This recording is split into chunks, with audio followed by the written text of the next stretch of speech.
What's up, guys? My name's Tim again, Tim Iaria.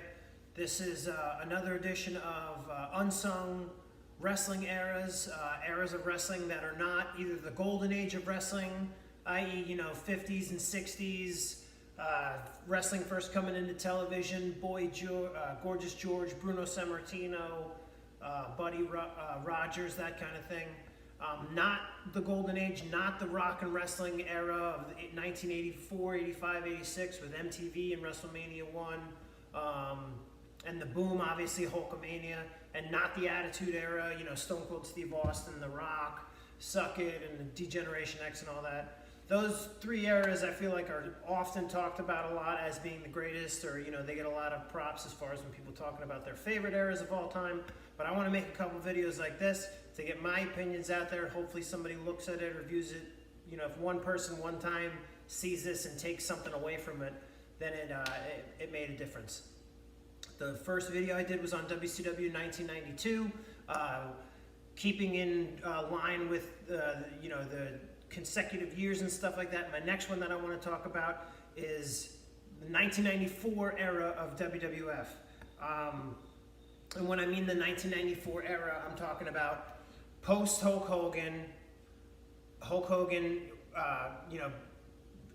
essentially being out of the WWF when he transitioned to WCW, the beginning of Bret Hart being a top guy, the beginning of Shawn Michaels coming into his own as far as becoming a main eventer, and just a lot of what was going on in the Federation at the time. Now 1994, 1995, 1996 even gets a lot of hate in WWF because those were not very profitable years, and a lot of people like to talk about a lot of the shticky characters. Everybody was an occupation. It was a clown or a dentist or a dumpster, a garbage man or a plumber, or whatever, a hockey guy. But there are a lot of good gems from this era that should be talked about that don't get talked about a lot. So that's what I want to do here. Okay, so what I want to start, and again, so starting with my favorite pay-per-views. I'm not doing any of this. I don't have notes. I don't have stuff that I'm reading off of. This is all just basically shooting from the hip, not pre-rehearsed. So what you see is what you get. This is just basically me and you if we were talking in my garage here. This is my garage. And so this is a straight shooting conversation. I basically just had Wikipedia open on my phone. So I want to start in going with the 94 era, the last pay-per-view of 1993, which was Survivor Series of 1993. One of my favorite pay-per-views of all time. Again, you got guys like 1-2-3 Kid and Marty Jannetty, let's say in this opening match. Marty is one of my favorite wrestlers of all time. Those two guys, you got a lot of the lightweights coming up. This is less of a focus on the big man era and more of a focus on workhorse guys like that. You're seeing guys like Razor Ramon really starting to come into his own as a face in the company at the time, which was a huge money-making thing for him. I always liked Razor Ramon as a face. You still had guys like Diesel, Kevin Nash as a heel. Always liked Kevin Nash as a heel. And this was right when he was first sort of started coming into his own as well, too. The 1993 Survivor Series, again, has the Hart family versus Shawn Michaels and the Knights, which was originally supposed to be Jerry Lawler and the Knights. Jerry Lawler, I guess, wasn't allowed to wrestle due to some sort of legal proceedings that we won't get into here. You also have the Smoky Mountain Wrestling Tag Team Championship defender on this card, which is weird. They didn't do that a whole lot. Smoky Mountain wasn't around for a whole long time. Jim Cornette's promotion out of Tennessee or wherever he is down south. There was the four Doinks and versus the giant heels, the Bam Bam Bigelow, Bash and Booger, Head Shrinkers. Okay, we can probably do without that. But I always loved the main event of Survivor Series 93 with Lex Luger, Steiner Brothers, and The Undertaker. I think that is a phenomenal Survivor Series teams. I love Survivor Series matches to begin with, and I love when they're really, really well thought out teams. I love when you have essentially a super group, a Justice League of America type team. Like, for example, you had Hulk Hogan, Jake the Snake Roberts, and Demolition. I would think that was Survivor Series 90 or something like that. Beautiful team. Or one year, I think they had Shawn Michaels, Triple H, CM Punk, and the Hardy Boys. You can't write a better team than that. And Lex Luger, Steiner Brothers, and Undertaker is I love that. And them going against, obviously, Crush, Jacques, Ludwig Borga, and Yokozuna. Lex Luger gets the big win in the end. Always love that pay-per-view. I always loved Ludwig Borga. I wish they would have done more stuff with him when he was around. I know he was sort of hard to work with. I think he had a little bit of a screw loose. But he could have been a Brock Lesnar back then. That's sort of how they built him up when Ludwig Borga was coming in. They sort of made him like this Brock Lesnar type shoot fighter, throwing sort of real punches. He's even sort of looks like Brock. But again, so this, so that's the end of '93. And I'm talking about this, the 94 era. The pay-per-view that followed after Survivor Series 93 would have been Royal Rumble 94. Royal Rumble 94, great artwork on the cover. It's like sort of cartoon versions of everybody all rumbling around. Huge pay-per-view. This was the first one that they had joint winners of the Royal Rumble, which was a little weird. Again, because they, Vince McMahon couldn't really decide who he wanted to go with. Was he going to make Luger the new Hulk Hogan, or was he going to go with Bret Hart? In that whole young, new generation, smaller guys type thing. A little confusing to do the double win there. I think that it was, a little confusing to the fans. It was nice that it was a fresh, original idea. They probably could have went about it a different way. They probably didn't have both of the guys fighting Yokozuna at the upcoming WrestleMania, but that's neither here nor there. Also at the Royal Rumble 94, you had guys like Tatanka versus a match like Tatanka versus Bam Bam Bigelow. They would get together in Money Incorporated not too long after this. Always liked Tatanka as a workhorse. Bam Bam Bigelow grew up like 20 minutes up the street from here, so I was always a Bam Bam fan. You had the Quebecers as your tag champions. You had Bret and Owen Hart at Royal Rumble 94 teaming up. I think it's their only time they ever faced. It's definitely the only time they ever fought for the tag titles on a pay-per-view. It might have been the only time they fought for the tag titles, on anything that wasn't a house show. I like the Owen. This was Owen coming into his own as well. You start to see Owen develop that character, getting away from the squeaky clean white meat babyface and more towards the nasty heel when he kicks Bret's leg out of his leg and all that.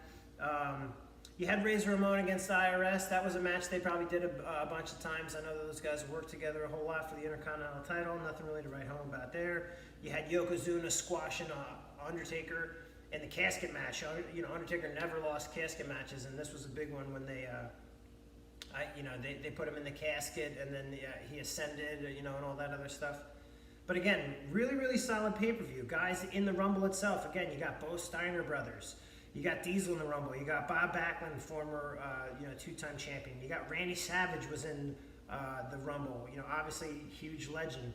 You had Shawn Michaels was also in the Rumble. He made it to the Final Four.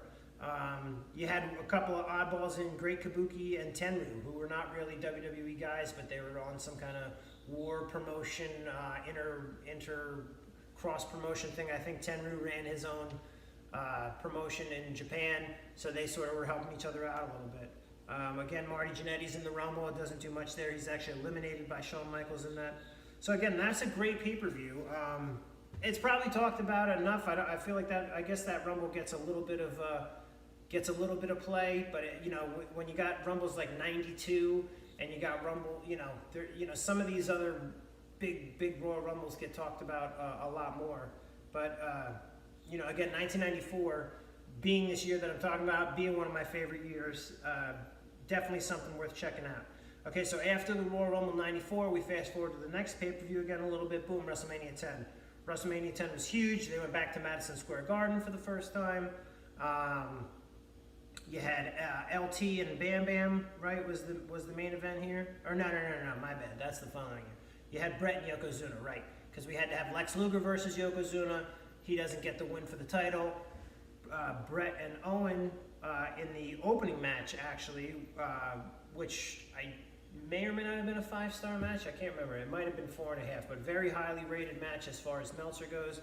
That match gets a lot of play. WrestleMania 10 does get talked about a little bit, but the Bret and Owen match definitely being a big one there. You had Randy Savage versus Crush at WrestleMania 10. Those guys were real-life friends, I know. And Savage was very, very much pushing for Crush to get a big push. And this was Savage actually on his way out of the Federation. So this was him trying to give his buddy a little bit of a rub on the way out, even though Savage gets the win here. Alundra Blaze is the women's champion going into WrestleMania 10, and she retains over Leilani Kai. Alundra Blaze, in my opinion, probably definitely top 5 women wrestlers of all time. But for what she was doing at the time, probably the best in America. I know a lot of Japanese women were doing very good stuff at the time too. You know, you had people like the Jumping Bomb Angels and Bull Nakano and stuff like that. But Alundra Blaze, I always loved her. Like, she, in my opinion, could have been the only women's champion they ever had, and I would have been all right with that. You had Men on a Mission win. They beat the tag champs on a count out. Again, a little bit of a swerve finish, but it's still fun to see Giant Mabel and stuff like that. You also had Razor Ramon versus Shawn Michaels in the ladder match for the Intercontinental title. I don't think we need to talk about that. That's another match that I feel like there's probably thousands and thousands of videos on YouTube right now discussing that. I think that was a 5-star match. That might have been the first 5-star match in WWE, WWF history, actually. We were talking about Bret Nolan being a 5-star. I think that might have been the first one. Meltzer didn't give 5-star ratings out a lot to WWF matches at the time, and that was one of them. And then again, you got Bret versus Yokozuna. So this might not be my favorite WrestleMania, but it's cool that it happened, 50 miles from here. Madison Square Garden is where it all began. Again, my grandfather was going to Madison Square Garden to watch Bruno. My dad was going to Madison Square Garden to watch Bob Backlund, and I was going to Madison Square Garden to watch Hogan. So it's nice to see, a family thing, Jersey Shore. It's nice to be back there. I love going to Madison Square Garden. Anytime you see anything there, it's always a good time. So like I said, this might not have been my favorite WrestleMania of all time, but still a great show in this 1994 era. Following WrestleMania 10, the pay-per-view that would come after that is King of the Ring 94. King of the Ring 94 is where we really saw Owen Hart break out and become, the winner, the King of the Ring. That's where he becomes the King of Hearts, and really sets off his heel run, winning the King of the Ring here. I believe he got him a title shot at Bret at SummerSlam. I think they fought at SummerSlam in the cage match. We'll get there when we skip to the next pay-per-view. But again, King of the Ring, you got guys like Razor Ramon going to the finals. Erwin R. Shyster, again, they had, because those guys always had to go against each other. Owen Hart versus 123 Kid is considered one of the best pay-per-view matches, like under 5 minutes or whatever it is. They wrestled for 3 minutes and 37 seconds. So that's Owen Hart versus 123 Kid. If you have 3 minutes and 37 seconds, they consider it one of the greatest short matches of all time. And again, both of those guys, Owen was what he was, and 123 Kid was basically the measuring stick for many, many years in a lot of different companies where they basically put you in a match with 123 Kids, slash X-Pac slash Sean Waltman, and they could sort of gauge you by how good of a match you had with him. So that is a match I know and I've watched a few times, and that's a very, very good match. Roddy Piper versus Jerry Lawler going on as the main event. I don't know why it was sort of, I guess, a favor to Roddy. Very low-key feud, not a lot of heat going into that. Nobody needed to see these two above their prime guys, I guess you could say, especially fighting in the main event when you had Owen Hart and Razor as a tournament final and stuff like that, and you even had Diesel versus Bret Hart snuck into that pay-per-view for the world title. They actually did 5 matches after the title match, one of them being Roddy Piper and Jerry Lawler. So again, maybe not the best pay-per-view, maybe not my favorite King of the Ring, but a great pay-per-view in the course of this 1994 era. And I like seeing the heels win the King of the Ring. They usually do a lot of heels win the King of the Ring because when you get that King Regal gimmick type thing, it's more sorted towards a heel and not towards a very friendly babyface type character. Okay, so following King of the Ring 94, and then you got SummerSlam 94. Okay, so what was going on at SummerSlam 94? This was fake Undertaker versus the real Undertaker. You had Bret and Owen in the cage, like I was saying, for the title. So if that would have been the first time we saw the King of the Ring winner getting a title shot at SummerSlam, which is a tradition that I liked when they did that. You know, Mabel famously won the following year, and then he got his shot against Diesel. And then I believe when Austin won it, he might have got a shot at this summer. I can't remember. But yeah, so again, we got the SummerSlam 94. Again, you got guys like Quang and Adam Bomb in a dark match. Okay, Quang, maybe not the best of characters. Savio Vega, very good, talented athlete. And Razor, I think, and Savio were friends. So that must have been fun for them to get together. This is where you see Bull Nakano come in, and she's fighting Alundra Blaze for the title. Alundra gets the win. I really like those matches. Anytime Alundra Blaze fought a woman from Japan or any of the Japanese competitors, they always put on a really good show. Walter Payton making an appearance with Razor Ramon when he beats Diesel for the Intercontinental title there. I believe that was Shawn Michaels accidentally did something maybe too to help Razor win the title. This is where you had Tatanka and Lex Luger blow off, where you find, where Tatanka was accusing Lex of joining the corporation for so long, and it turns out Tatanka was the guy that joined the corporation. That blew my mind as a kid, because I never would have thought Tatanka would have turned heel. But really good idea in turning somebody like him heel, because he was such a good baby face, and I guess his character was sort of, drying up a little bit. I know they had talked about one time maybe even making him WWF champion, but I don't think, he didn't even get any titles in the WWF. Yeah, and then Undertaker and Underfaker is your main event. Okay, Bryan Lee and Undertaker, that's maybe not a main event anywhere in the world on any given night. Brett and Owen in a cage match obviously probably could have been and should have been. And seeing as how it was an opener in WrestleMania and then having it in the main event at a SummerSlam would have been a cool juxtaposition. But I get why they did it. Undertaker's still obviously one of the biggest names in the company. And you can see that in 1994, they had him on top with an angle like this, where he went away for a little while, and he went away obviously after the Yokozuna casket match. He ascended, and then they had this fake Undertaker for a little while that Ted DiBiase was paying. It ended up being that it was Bryan Lee, who I think may be Undertaker's cousin in real life or something like that. I'm not exactly sure. Following SummerSlam 94. The pay-per-view that follows that, obviously, now is Survivor Series 94. And this is probably where I'll wrap this era up, because I don't need to get too in depth with all of 95 and all that other stuff. Very Undertaker-heavy year. Undertaker on the cover of the poster here for Survivor Series. You got, again, Quang is in your dark match. Quang must have been killing these dark matches. This was the first one that they brought back the 5 guys. I think they hadn't done the 5 guys, I think, since maybe the first 2 Survivor Series. They got away with it, and it was just 4 guys for a long time. But I remember when this was live, and I always love Survivor Series matches. I love elimination style matches. I love dodgeball. This guy's out, then this guy's out, then this guy's out. And when they went 5-on-5, I remember being super excited. Like, now there's going to be at least, there's at least another guy on the team. You need at least one more elimination. I always thought that was cool. And I like when they do 5 versus 4 anyway, but, not a big deal. Again, you got 1, 2, 3 Kid, British Bulldog, the New Head Shrinkers, and Razor Ramon. I think that's an awesome Survivor Series team as well. You had the Jerry Lawler deal versus Doink the Clown deal. That's probably something you can skip over.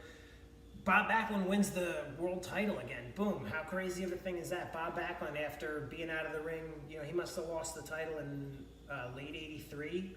If Hogan won it in January of 84 for the first time, he probably lost it, I think around Christmas time, maybe of 83. And then here we are over 10 years later, and Bob wins it back against, the new up-and-comer Bret Hart. Is sort of similar styles, workhorses, shooters and stuff like that. So it was nice to see Bob, even if he was really just a transitional champion, because I believe he lost the title like the next day at Madison Square Garden, or 3 days later at Madison Square Garden to Diesel. And then when they eventually strapped the rocket ship to Diesel, turned him face, and then made him the face of the company. Which again, people pan and boo, because he didn't draw a lot of money, and then he had like the SummerSlam main event with Mabel, which was sort of a dud. He had the main event against Shawn Michaels at WrestleMania, the following WrestleMania, where Shawn botched the spot, where he over-rotated on the big jackknife and it looked like he didn't hit it at all. So people, again, they give a lot of flack for that. But if you look back on all this 94 stuff, if you go through and you were able to watch all these pay-per-views in a row, or even watch some of the Raws from 1994. Again, Raw started, I think, in January of 93. So here we are, Raw's it's in its infancy, it's only a year old. There's a lot of good stuff going on at Raw, a lot of, back when Raw was just an hour, they could do a lot more. They could just be, a couple of squash matches, some interviews, some segments and stuff like that. Boom, it was perfect. And then you also, and this was weird too, because for the main, they had the Undertaker and the Yokozuna again, which was a rematch from the following year. Now they do it again. Undertaker obviously goes over. He wins his casket match. Big triumphant return and stuff like that. But they also had, surprisingly, the main Survivor Series match was the $1 Million Team, which was mostly Money Inc. guys of Bigelow, King Kong Bundy, and Tatanka. They teamed up with the Heavenly Bodies to take on another Survivor Series team that I love, of Lex Luger being the captain, Adam Bomb and Mabel, three huge guys. I love I love the Adam Bomb character as well, even though he doesn't get a lot of play.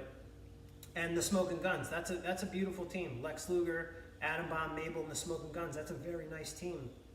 And they actually had the heels going over, which was a little surprising. They had Bundy and Bigelow were the survivors at the end of that, and I think they beat Luger clean even too, which was a little surprising. But again, this wasn't too long before Lex Luger was leaving the company. He went back to debut on the first edition of Nitro, and Luger also never got a world title or even a tag title or intercontinental title or anything like that. But that's probably why he sort of had to do the favors on the way out. But again, if 1995 is going to get a lot of heat for having weak storylines and a bad champion, and Diesel is not drawing a lot of money, and 94 was sort of that transitional period from post-Hogan into this, are we trying Yokozuna, are we trying Bret Hart, who's going to be, okay, maybe it's Diesel, we'll put it back on the big giant guy that doesn't need the steroids. 94 is definitely not a year to sleep on. I really recommend going back, watch as many of these pay-per-views as you can if you have the time, watch as many Raws as you can, if you should so happen to have the network and stuff like that. A lot of good content in there, a lot of good talent there, a lot of guys that would end up going on to be giant stars, in people like Kevin Nash and Scott Hall and Shawn Michaels and stuff like that, and seeing them just when they're sort of cutting their teeth and stuff like that. So 1994 era of WWF, definitely not something to sleep on, definitely an unsung era in my opinion.